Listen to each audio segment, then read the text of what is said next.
Hello everyone. Welcome है आप लोगों का। तो देखो, झारखंड कर्मचारी चयन आयोग ने जीएसएससी टेक्निकल एग्जामिनेशन के लिए डेट निकाल दिया है कि एग्ज़ाम अब आपका 9 अक्टूबर को होगा। तो ये सूचना आप देख सकते हैं, आपको भी मिल गया होगा। तो झारखंड तकनीकी विशिष्ट योग्यताधारी स्नातक स्तरीय जो प्रतियोगिता परीक्षा है, ठीक है, नियमित और बैकलॉग का, तो उसका जो परीक्षा का आयोजन है वो 9 अक्टूबर से किया जाएगा। ये यहाँ पे इसने डिटेल निकाला है, ठीक है, 9 अक्टूबर से ये किया जाएगा। ओके।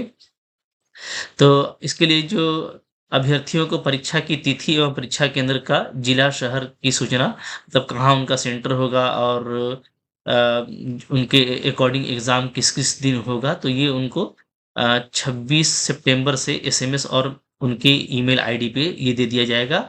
और जो एडमिट कार्ड है वो 6 अक्टूबर को वो लोग वेबसाइट से डाउनलोड कर सकते हैं, ठीक है? तो ये देखो आ गया है। तो अब यहाँ पे मैं आज बात करने वाला हूँ स्पेशली मैथमेटिक्स वालों के लिए कि जो मैथमेटिक्स से लेकर के एग्ज़ाम दे रहे हैं, तो अब इस 27-28 दिन में वो कैसी तैयारी करेंगे, ठीक है? तो इसके लिए हम लोग स्ट्रैटेजी पे यहाँ पे बात करेंगे। स्ट्रैटेजी पे चल रहे हैं हम लोग। तो देखो, उसके लिए सबसे इम्पोर्टेंट है कि हम लोग सिलेबस पे अपना ध्यान पूरा कंसंट्रेट करें अब। और देखिए, एक बात याद रखिएगा कि ये जो 26 से लेकर के 28 डेज़ होता है, तो ऐसा नहीं कि बहुत कम दिन होता है, ठीक है? अगर हम लोग अच्छे से फ़ोकस करें, कंसंट्रेटली देखें, तो ये ठीक-ठाक डेज़ है। मैं आपको बोलूँगा कि आप ही इसको स्प्लिट कर लीजिए 2 हाफ़ में, 15 प्लस 12 डेज़ आप कर सकते हो, ठीक है? या अपने अकॉर्डिंग आप कर लीजिए। मतलब मैं चाह रहा था ना कि अगर अभी तक आपका पूरा सिलेबस पूरा नहीं हुआ है, मतलब कॉन्सेप्ट लर्निंग अगर बाकी है, तो वो कॉन्सेप्ट लर्निंग आप कर लें, बिल्कुल हड़बड़ाएँ नहीं। मैं आपको बता देता हूँ कि किस पे फ़ोकस करना है, सिलेबस आपके सामने है।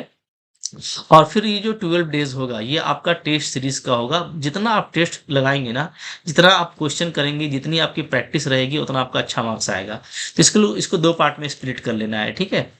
तो जिनका कॉन्सेप्ट हो गया है वो अभी से टेस्ट लगाइए, टेस्ट जितना दीजिएगा, टॉपिक वाइज टेस्ट दीजिए, फुल टेस्ट दीजिए, ठीक है? दोनों टेस्ट मैंने लगा दिया है। तो अब आप उसको देंगे तो अब आपको फील होगा कि आपका परफॉर्मेंस कैसा रहने वाला है। पहले मैं बात करने वाला हूँ कि अगर किसी का कॉन्सेप्ट छूटा हुआ है, तो इतने कम दिनों में जो है कैसे कॉन्सेप्ट क्लियर कर सकते हैं। तो देखो, मैं आपको बता रहा हूँ कि थोड़ा सा आप टाइम देंगे तो ये 15-16 दिन कॉन्सेप्ट के लिए कम नहीं होता है।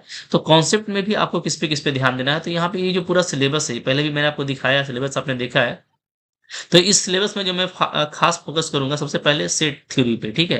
क्योंकि यहाँ पे आप देख रहे हो स्टार्ट जो किया गया है, real and complex number, polynomial and roots. तो पोलिनोमियल और रूट्स से बेसिक क्वेश्चन रहेगा टेस्ट सीरीज में। आप देखोगे कैसा-कैसा क्वेश्चन लगा हुआ है।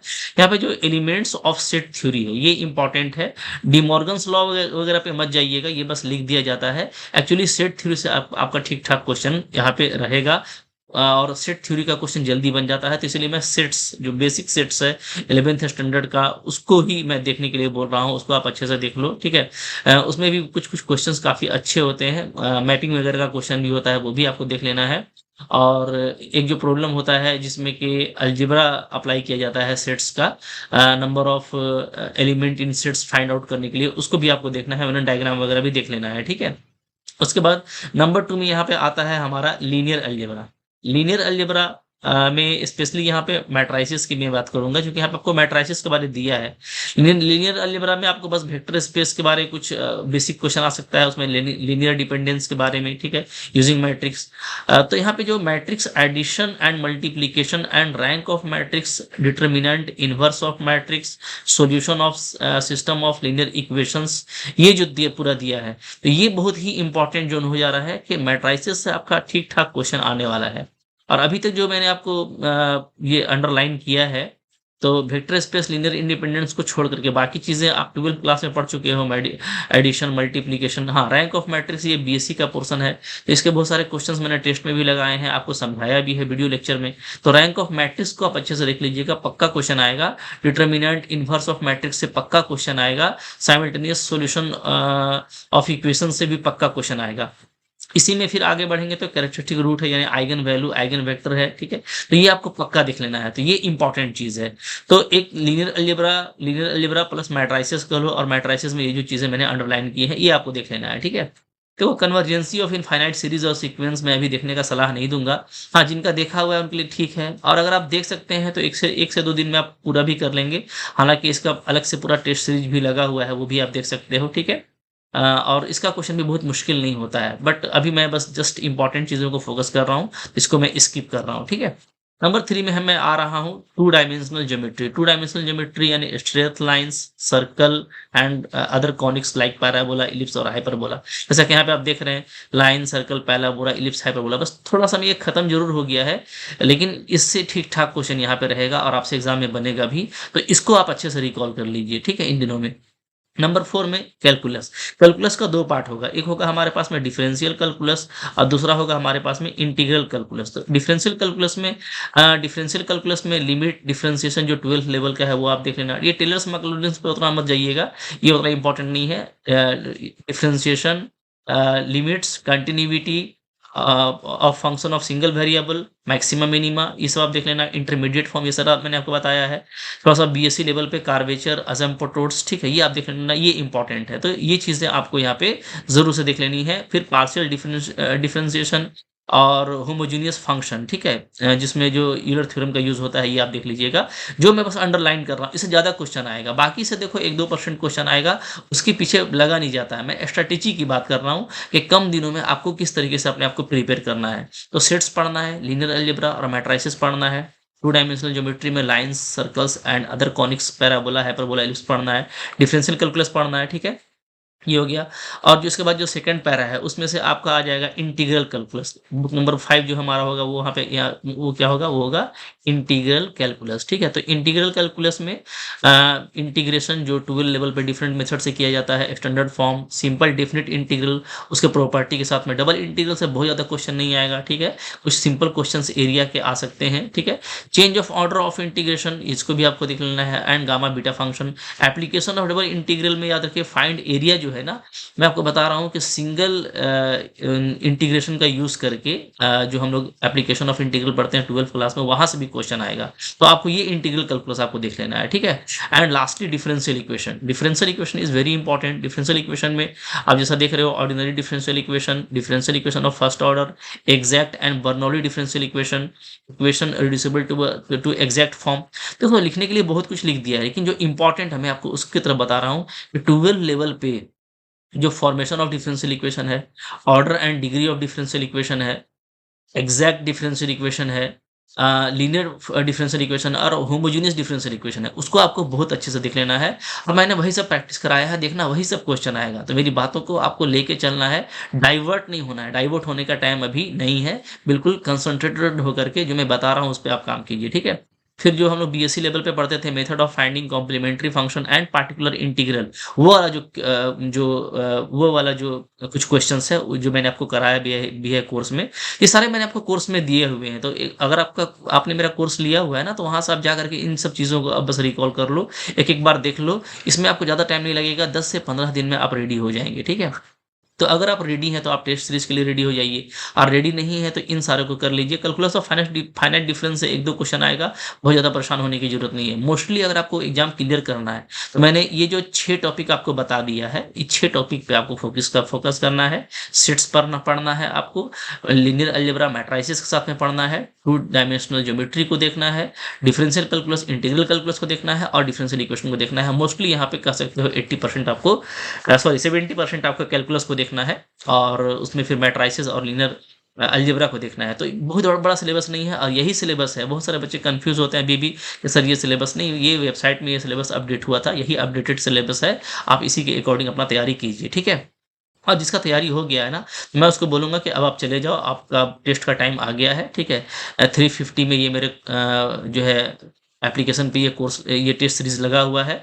फुल लेंथ टेस्ट आपको मिलेगा, जो आपको 150 क्वेश्चन जो आपको आना है, 100 प्लस 50, 100 क्वेश्चन तो आपका मैथ से आएगा, सब्जेक्ट से, और 50 क्वेश्चन अगेन आपका 20 मैथ से, 20 जनरल अवेयरनेस से, करंट अफेयर, मेंटल एबिलिटी, और 10 क्वेश्चन आपका साइंस से। तो इसी के अकॉर्डिंग पूरा 150 क्वेश्चन का फुल लेंथ टेस्ट लगा हुआ है। 5 टेस्ट वहाँ पे मैंने लगाया है, ठीक है? पूरा अपडेट किया गया है अभी, तो आपको देने में मज़ा भी आएगा, सिलेबस के अकॉर्डिंग भी है, और आपको काफ़ी वहाँ से बेनिफिट होगा। सब्जेक्टिव टेस्ट भी वहाँ पे डाला हुआ है, जैसे ही आप टेस्ट दोगे आप सबका सॉल्यूशन दे सकते हो, और आफ्टर टेस्ट आपको क्विकली आपका रैंक दिख जाता है, आपका रिजल्ट दिख जाता है। आप एनालिसिस कर पाते हो कि कौन सा आपका वीक जोन है, कौन सा आपका स्ट्रॉन्ग जोन है। तो जो आपका वीक जोन है उसको एक बार फिर से ध्यान दे दो, तो टेस्ट देने का तरीका मैंने बार-बार बताया है, फिर से बता देता हूँ कि एक टेस्ट देने के बाद हड़बड़ाना नहीं है, ठीक है? थोड़ा-सा वेट कर लेना है कि अगर टेस्ट बहुत अच्छा गया है, तो दूसरा टेस्ट दीजिए, लेकिन अगर टेस्ट अच्छा नहीं गया है, तो एक बार कॉन्सेप्ट को रिकॉल कर लीजिए, 3 से 4 दिन लगेगा, ठीक है? फिर दूसरा, तीसरा, चौथा टेस्ट दीजिए। हड़बड़ा करके टेस्ट दे देंगे, अटेम्प्ट एक ही है, तो फिर आपको अच्छे से एनालिसिस नहीं हो पाएगा। तो अच्छे से एनालिसिस करने के लिए 1 बाय 1 देना है, एक टेस्ट दे करके खुद को ईमानदारी से चेकआउट करना है। आप ऑनेस्टली चेकआउट करोगे ना, सीरियस होकर के पढ़ोगे तो बहुत कम दिन नहीं है, 27 से 28 दिन बहुत होते हैं और इन्हीं दिनों में एग्ज़ाम क्लियर होता है, मैंने ये देखा है, ठीक है? जिन बच्चों ने एग्ज़ाम्स को गोल किया है, वो यही आखिरी के 20 से 25 दिन के उनके प्रिपरेशन होते हैं, बाकी तो वो करते ही रहते हैं, लेकिन इन दिनों का प्रिपरेशन काफ़ी काम आता है। तो भाई कॉन्सेप्ट नहीं है तो कॉन्सेप्ट कर लो और वरना इसको कर लो, ठीक है? ये कोर्स मेरे एप्लीकेशन पे लगा हुआ है, एमएससी लर्न ऑनेस्टली, ठीक है? ये मेरा एप्लीकेशन है, आप लोगों ने आई होप डाउनलोड किया होगा, तो वहाँ से जा करके डाउनलोड कर लो, नहीं है तो और ये ले लो 350 में ये टेस्ट सीरीज़ है, ₹350 एक रिचार्ज में ख़त्म हो जाता है, लेकिन आपको यहाँ से बहुत कुछ मिलेगा, सॉल्यूशन वगैरह भी है तो बहुत मज़ा आएगा। और भी मैंने एक काम कर दिया है कि अगर किसी को अभी भी कोर्स से कुछ कंटेंट देखना है और आपने बाय नहीं किया है, तो मैं 2 मंथ की वैलिडिटी के साथ में कोर्स को दे रहा हूँ, ठीक है? क्योंकि पहले जो कोर्स मिल रहा था, वो तो आपका पूरा 1 ईयर का वैलिडिटी है और वो आपका 4000 का कोर्स था, अभी 30% का डिस्काउंट है और वो 2800 में आपको मिल रहा है 1 ईयर के लिए। लेकिन 2 मंथ के लिए भी मैं वहाँ पे डाल दे रहा हूँ अभी, इसलिए कि अब टाइम नहीं है, 1 मंथ आप एग्ज़ाम दे लेंगे और उसके बाद फिर कुछ क्वेश्चन वगैरह को वेरीफाई कर पाएँगे, तो 2 मंथ की वैलिडिटी के साथ में आपको मिल रहा है, जस्ट आपको ₹1100 में मिल रहा है, ठीक है? इसमें आपका टेस्ट सीरीज़ फ्री होगा, टेस्ट सीरीज़ इसमें आपका फ्री होगा, तो ऐसे आप लोगे तो 350 पड़ेगा और ऐसे आप लोगे तो 1100 पड़ेगा, टेस्ट सीरीज़ इसमें भी है और यहाँ पे भी टेस्ट सीरीज़ फ्री है, कोई भी कोर्स में टेस्ट सीरीज़ उसमें मैं डाल ही देता हूँ, ठीक है? टेस्ट सीरीज़ आपको उसी में फ्री में मिल जाता है, वो फिर अलग से लेने की ज़रूरत नहीं है। तो भाई मतलब मेरा ये पर्पस नहीं है कि मैं आप मेरा टेस्ट सीरीज ही लीजिए और मेरा कोर्स ही पढ़िए। बस मैं ये बोलूँगा कि ना एक प्लानिंग के साथ में, ये जो बचा हुआ दिन है इसको एक प्लानिंग के साथ में लेके चलिए और दोनों को मिला कर के भी चल सकते हैं कि आप 6 से 7 घंटे कॉन्सेप्ट वगैरह देख रहे हो और 1 घंटा आप फिर टेस्ट वगैरह दे रहे हो, ऐसे भी करके चल सकते हो। बट एक प्लानिंग करो, सीरियस रहो, पैनिक मत हो जाना इतना दिन कि भाई 9 अक्टूबर आ गया, बोलते रहोगे तो आ ही जाएगा, ठीक है? तो ऐसा नहीं कि त्योहार वगैरह में बिज़ी हो जाना है, एग्ज़ाम्स के डेट्स हैं, दिन हैं ये और जो है पढ़ने वाले बच्चों के लिए अच्छा चांस है क्योंकि बहुत सारा बच्चा तो ऐसे ही पहले ही जो है ड्रॉप आउट हो जाता है, वो हार जाता है, तो हारना नहीं है। आप लगन से पढ़िए, बहुत अच्छा चांसेस है इसमें होने का और चूँकि यही एग्ज़ाम फिर दोबारा भी होना है, ठीक है? उसमें थोड़ा-सा उसका नियमावली बदला है लेकिन इसी वैकेंसी को दोबारा फिर लाना है, तो वहाँ पे भी आपको फ़ायदा होगा लेकिन इस एग्ज़ाम को आप दीजिए और ये लेके चलिए कि नहीं इस एग्ज़ाम को हमको क्लियर करना है, ये एग्ज़ाम मेरा है। तो डेफ़िनिटली आपका ये एग्ज़ाम ज़रूर हो जाएगा, पूरी उम्मीद है, जो मेहनत करेंगे, ईमानदारी से पढ़ेंगे, मेरे पैटर्न को फ़ॉलो करेंगे, उनका एग्ज़ाम में ज़रूर हो जाएगा, ठीक है? Thank you, best of luck.